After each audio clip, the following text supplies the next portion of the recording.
In my life, everything changed when I committed my life to Christ. In 2019, I started reading the Bible, fellowshipped with believers, and got baptized. 7 years later, and it's 2026, I have a beautiful wife and two cute kids. Recently, Sadie went to Goodwill and returned with a set of books from the Chronicles of Narnia by C.S. Lewis. When I was a kid, I remember reading The Lion, the Witch, and the Wardrobe, but there are 6 other books in this series I have yet to interact with. I've seen all the released movies a couple times. The first book I'll start reading will be The Magician's Nephew. It's listed as book 6 in this edition, printed in 1978. Is there value in reading Narnia in 2026? Why spend time reading material from over 75 years ago? Let's explore these questions together as you read or follow along. I'm reading these books because they are relevant and accessible. I look forward to exploring the books, the ideas behind them, and the life behind the writing.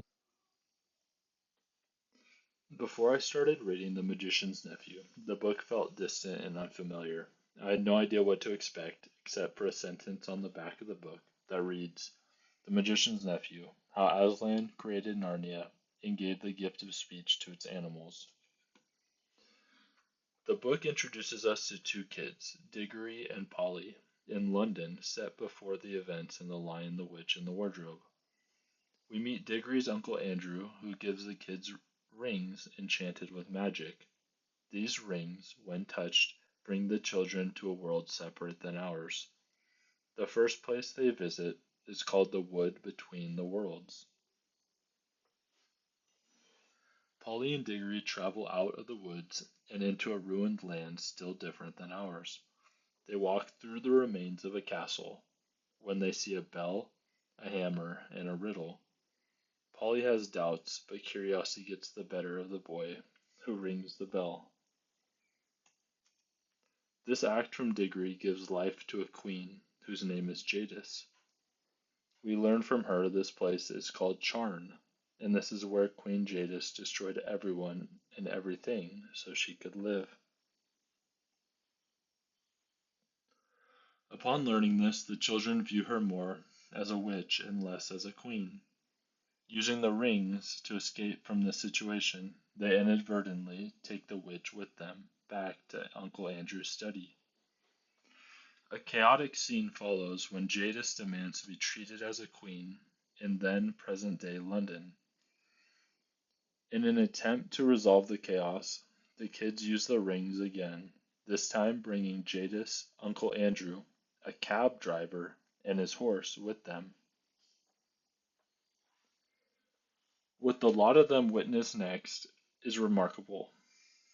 They see and hear the lion Aslan create Narnia, the land, and the animals in it. Aslan gives the animals speech, and as the witch and Uncle Andrew flee away, the cab driver, his horse, and the kids draw near. Aslan commends the cab driver. He then gives Diggory a mission to right the wrong he did by waking the witch with the bell and hammer. Upon successful completion of the mission, Diggory, Polly, and Uncle Andrew return to London.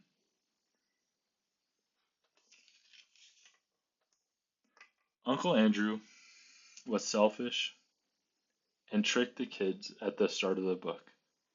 He used magic and served the witch through the novel. He was a coward when in service to Jadis, and when in Narnia, he had a hardened position to Aslan and the creation.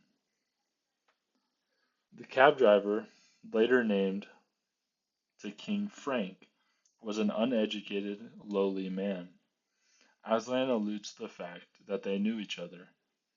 He asks the cab driver if he is able to be a steward of the land and living beings within it, and he then promotes him to king.